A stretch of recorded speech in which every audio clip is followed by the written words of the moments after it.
This is a fence post that I just installed. And in this video, I'll show you how to install a fence post without using concrete. Step 1. Measure how far you'll be digging from the road or your area and use a shovel to make a hole. I used a regular shovel first to break through the grass. Then I used this narrow shovel to make sure I can keep my hole nice and narrow. However, the deeper you go in, the less dirt you can remove, so it will take you some time to get to your ideal depth. I made my hole about 24 inches, and as you can see, it turned out to be very narrow using that shovel. I'll have links in the description below. Step 2. Mark your post for whatever length is required for your application. Then cut your 4x4 piece of wood using whatever cutting tool you have. But if Makita wants to sponsor me, then I'll say to use them. Otherwise, use whatever you want. Not the cleanest cut, but good enough. Step 3. You will also need a couple of small planks like these that you can pre-install the screws so it's easier for installation later. Step 4. Install the post into the dug hole and install the planks 90 degrees apart from each other so it holds the post steady in both directions. Use a level to make sure it's leveled in both directions. Step 5. Instead of using concrete, I'm going to use this expanding polyurethane foam, which makes the job so much easier and quicker.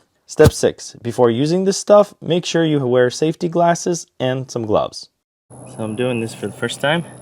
Seems pretty straightforward. Roll it up, mix it for 15 seconds, cut it, pour it, wait for 3 to 5 minutes, and then cut off the axis and you're all set. So let's try it.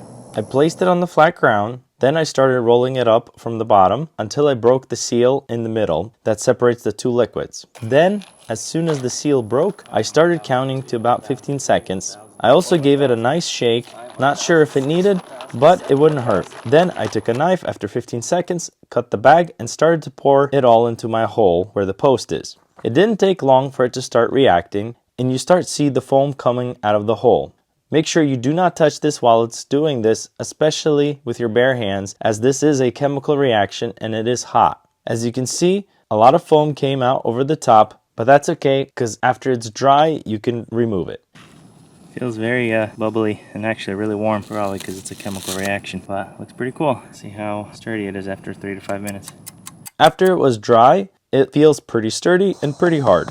Next, I removed my small planks. Then I started to cut up the foam into 3 sections. I recommend using a machete instead of this tiny knife that I was using. Then I tried to break off a small section at a time and continued to clean up the post. Then I pressed the dirt with my foot, and this is what I got after it was all said and done. Not too bad. Check out this next video where I show you an easy trick how to take this post out.